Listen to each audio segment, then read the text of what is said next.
baby, I don't really wanna know how you got and grow, 'cause I just wanna fly. Lately, did you ever feel the pain in the morning rain and soak shit to the bone? Maybe I just wanna fly, wanna live and don't wanna die. Maybe I just wanna breathe. Maybe I just don't believe. Maybe you're the same as me. We'll see things I'll never see. You and I are gonna live forever. And maybe don't really wanna know how you got and go, 'cause I just wanna fly. Lately, did you ever feel the pain in the morning rain? Soaks you to the bone. Maybe I will never be all the things that I wanna be. Now is not the time to cry. Now's the time to find out why. I think you're the same as me. We'll see things I'll never see. You and I, we gotta live forever. Live forever.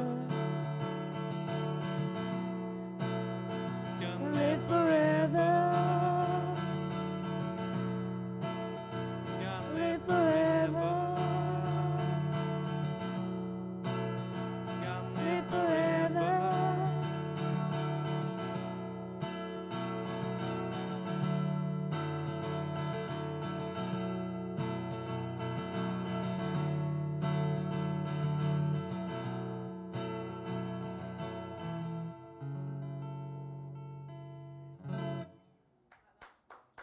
Hello, and welcome to Time Tunnel TV. I'm your host, Dale Coleman, and on tonight's show we have a famous person right from the history books who was a prodigy of his profession and considered to be one of the greats. But first, please give it up for Keza with that wonderful performance. Now it's time for Manchester United and England's player, Duncan Edwards. But we will come back to talk about Duncan later as we have a short documentary on his life for those of you that don't already know him. Could do anything. He could manipulate the ball any way that he wanted to. If you wanted him to smash a 70-yard crossfield pass, he would pinpoint a 70-yard crossfield pass. He loved scoring goals. He was just a complete player. The time you won your town the race, we chaired you through the marketplace. Man and boy stood cheering by, and home we brought you, shoulder high. Today, the road all runners come, shoulder high we bring you home, and set you at your threshold down, townsman of a stiller town. Smart lad, to slip betimes away from fields where glory does not stay, and early though the laurel grows, it withers quicker than the rose. Eyes the shady night has shut cannot see the record cut, and silence sounds no worse than cheers after earth has stopped the ears. Now you will not swell the rout of lads that wore their honours out, runners whom renown outran, and the name died before the man. So set, before its echoes fade, the fleet foot on the sill of shade, and hold to the low lintel up the still defended challenge cup, and round that early laurelled head will flock to gaze the strengthless dead, and find unwithered on its curls the garland briefer than a girl's.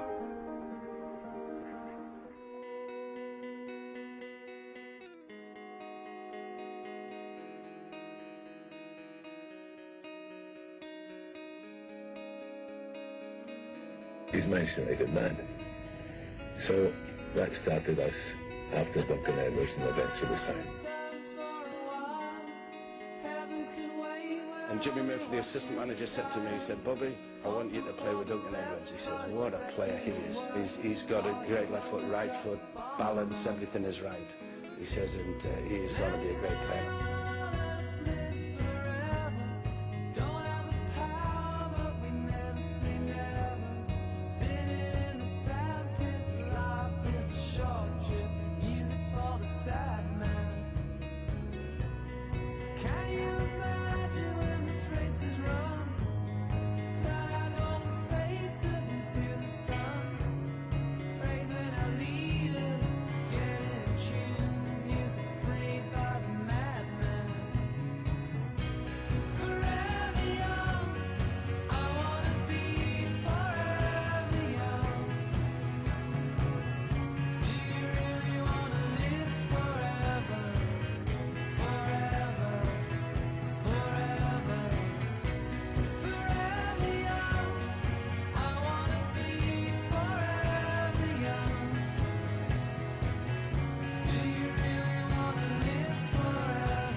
before a match, and you've done your little list, so your minutes talking before the return. The big Duncan used to say, "Hey men, we haven't come here for nothing." He would say, "Go on boys, we ain't come here for nothing." 14 stone, a footballer, he shot it low like a cannonball. Terrific! It was now that a hard drive by Edwards decided the issue. Everton out, and Manchester United a notch nearer Wembley.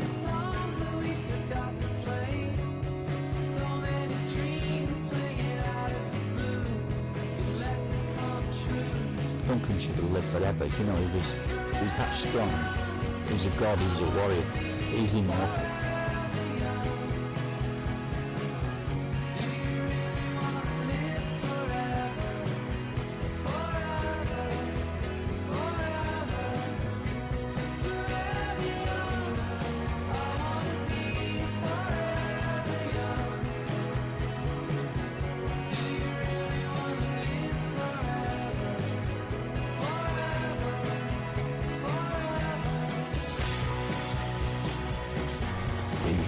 Strong, balanced, fearless. Oh, fearless. Used to defend every goal. He was shouting that guy. He was fantastic. He was. Just got the impression that he could do anything. He needed a goal. He just got all the way through and score a goal. He was that real boy's hero.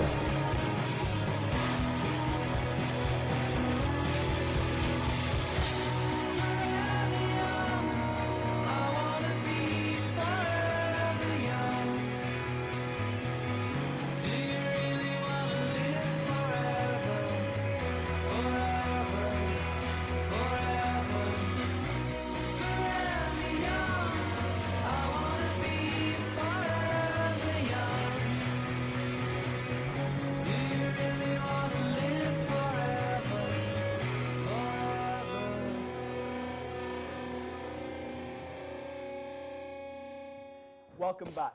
Now, without further ado, it gives me the honour to introduce the man himself, Duncan Edward. You all right, Duncan? You all right, mate? So, first of all, welcome to the year 2011.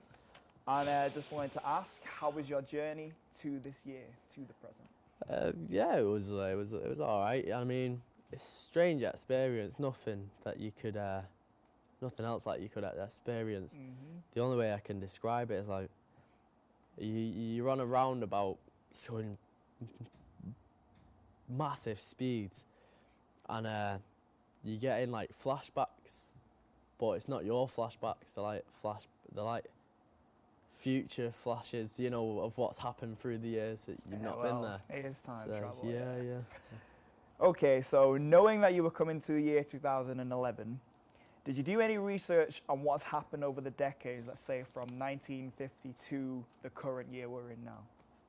Well, to be honest, where I'm from, the past, there's no real there's no way to research the future, but when I was taken from the past, I've been here a couple of days now. I mean, I've found out about the internet, that's the one, yeah.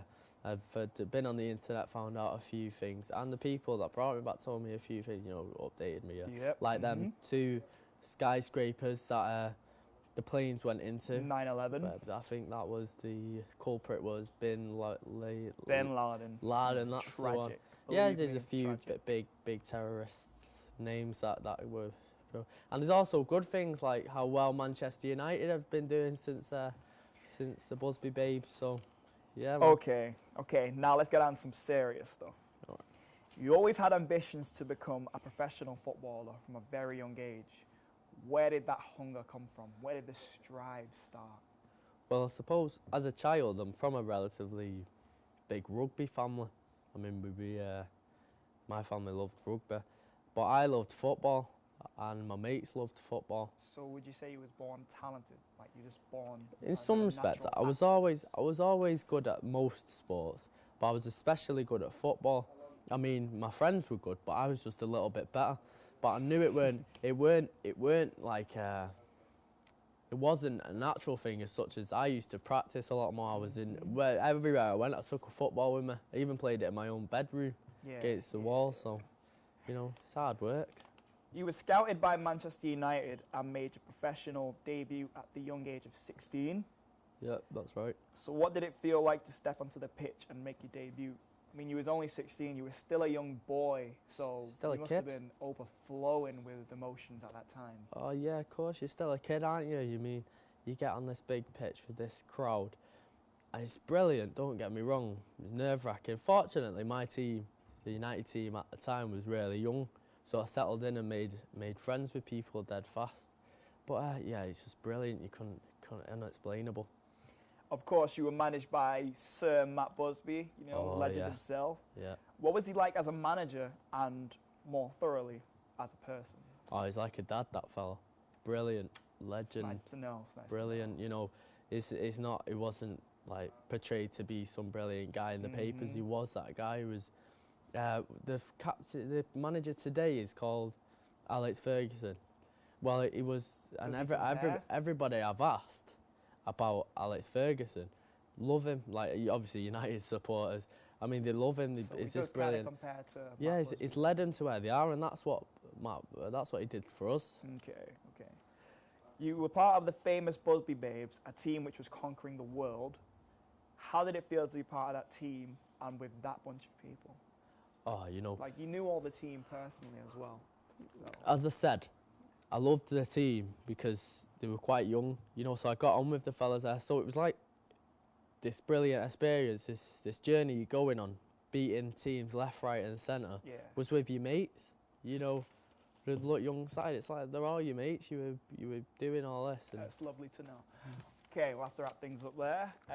Thank you for your discussion, as we're going to have to leave it there for a while as we go over to Studio Ed for the news update of the year 1957.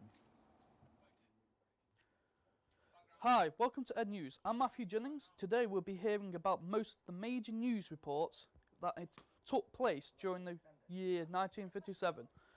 In the first major news event, British Prime Minister Anthony Eden resigned due to ill health. The outgoing Prime Minister will mainly be remembered for the Anglo-French military response to the Suez crisis, which critics across party lines regarded as a historic setback for British foreign policy, signalling the end of British predominance in the Middle East. But he had the backing of Winston Churchill over the way he handled the situation and was replaced by Harold Macmillan the next day. In the US, the New York City Mad Bomber George P. Metzke was arrested in Waterbury, Connecticut, and is charged with planting more than 30 bombs.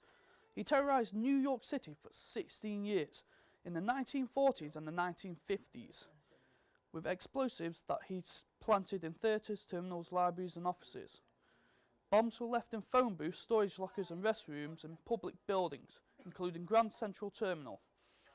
At least 33 bombs, of which 22 exploded, were found, injuring 15 people. He was apprehended based on an early use of offended profiling and clues given in letters he wrote to the newspaper. He was found legally insane and committed to a state mental hospital. In sports news, Manchester United won the First Division title, making them the English champions. And here's our news reporter, Rehman Chaudry, who is at Old Trafford with more details. Over to you. I'm here today inside Old Trafford where Manchester United have just retained and consecutively won their First Division, again making it their 5th First Division title in their history. This is Matt Busby's 3rd title as he is overjoyed with the success of his Busby Babes. The start of the season was Ducan Edwards as he was in tremendous form throughout the season, helping them rise to the top of English football. As you can see, it is raining heavily, but this hasn't dampened the mood of the fans as they are still celebrating loudly. More to follow later. This is Rehman Chaudry, back to the studios.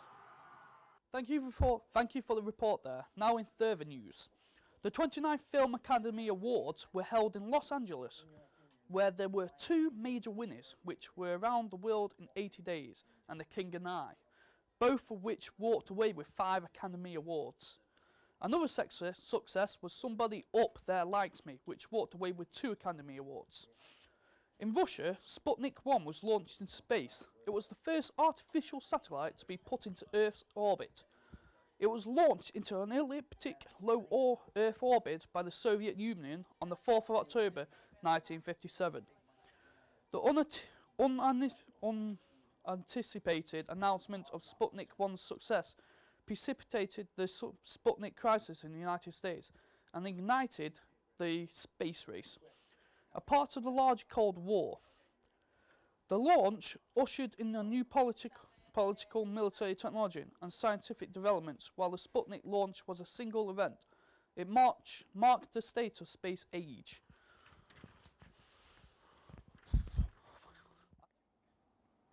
You just said Fire, where a fire at Windscale Power Station in the UK released radioactive material into the surrounding environment, including iodine-131.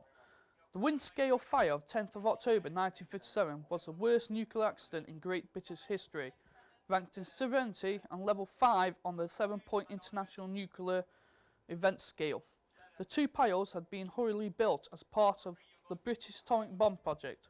Windscale Pile Number 1 was operational in October 1950, followed by Pile Number 2 in June 1951. The accident occurred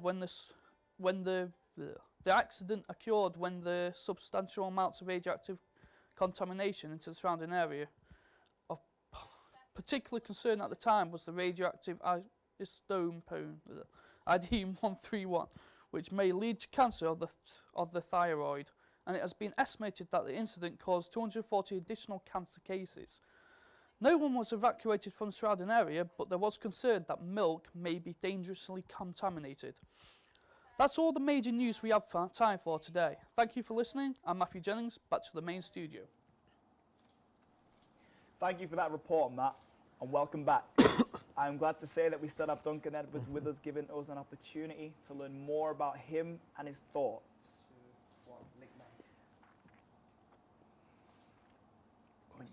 Question and answer.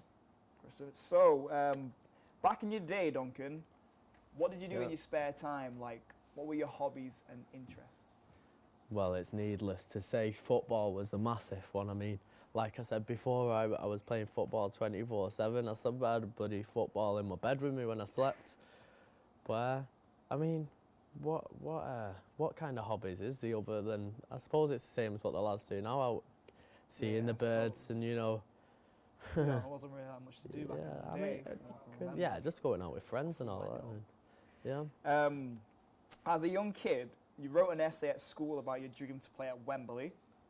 Yeah. So, when you put on the England shirt for the first time and walked onto the Wembley pitch, what did it feel like to finally realise your dream? Well, again, like, everybody's got a dream, everybody's got a goal. Yep.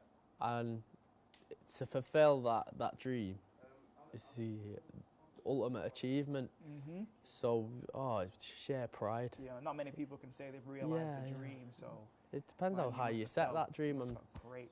And obviously that was a big dream. You know, to rarely Wembley. anybody. Wembley. Yeah, that's the ultimate. So, brilliant, just brilliant. Okay, so what do you make of England's squad today? Do you think, you know, they're as good as they were back in your time? Do you think they're even better now? Well, I was on that internet thing last night, and I did a bit of research on them. And to be honest, they just seem like a bunch of overpaid commercial idiots. I mean, tell me about it. It's horrible because the potential's there, and the good team of lads. Mm-hmm. But maybe the management's going wrong. Maybe you should get Busby on the show. If only, Duncan. Yeah, get him back on the show and get him working on it. In your opinion, why isn't England winning trophies as they should be, and what can they do to change that? Well, what can they do to change it? Oh, you know, that's not an easy thing to answer, to be honest, because, like I said, I don't know what's going wrong. Maybe the love for football's not there anymore, like it was. Maybe they need Matt Busby. Yeah, maybe they need Busby back. Do you like the current culture of football and what it was like back in your days compared to today's? Do you think there's been like a big change? There's one massive change which I've noticed, and that is, in my day, the English leagues were filled with English footballers, Spanish footballers, French footballers. Now, there's less bloody English in the league than there is other nationalities. It's not really full. No, it's not. It's not an English anymore, league is it? anymore. They're English teams, but they're not players. They're English anyway. Yeah, I get you. Yeah. So after that tragic accident, which infamously became known as the Munich air disaster, Yeah. looking back at it, how does it feel to lose your friends in that crash? You know, not just your own life. Well, it's such. They were such a young group of lads. It's just devastating. It really It's, was uh, a tragedy. It was, and it said, which I researched last night. It said that we could have won. With that team, we had the opportunity to win the World Cup a few more times. I mean, like. The Busby Babes definitely stood a great chance of winning. We were just stopped. We were just put at a massive halt, and it's devastating, really. You know. Of course, you died young, but if you hadn't, what would you have liked to have achieved in your life if you lived past the age of 21? Well, the ultimate dream after Wembley was wife and kids on it, you know. A family. And that's yeah. where to settle down. Yeah, you know, you've done your youth, you've completed what you wanted to achieve in your youth, and then you go on to the family area, like I said, family, yeah. But yeah, obviously it's a bit devastating, but I mean, I lived 3 lives basically in 21 years, so there's no complaining. I mean, I lived a brilliant life, so. So, even though you lived to the age of 21, you would say you're okay with it then, yeah? Like, even though you only had a short life, are you kind of happy with the life you lived? Yeah, because I'd have loved to live for longer, don't get me wrong, but you get what you're given by God, don't you? So, and I did have a brilliant life. Definitely, when I was alive. I mean, I achieved more than some people could achieve in 2 lifetimes in just 21 years. So it's brilliant, you know. I enjoyed it. Okay. Well, I'm afraid we're going to have to stop it there, as that is all the time we have. I'd like to thank our special guest, Ducan Edwards, for giving us this opportunity to chat with him. I would also like to thank everyone for watching, and hope you truly enjoyed the show as much as I did presenting it. So to finish off the show, we're going to have a final performance by Keza. So thank you for watching, good night, and take care.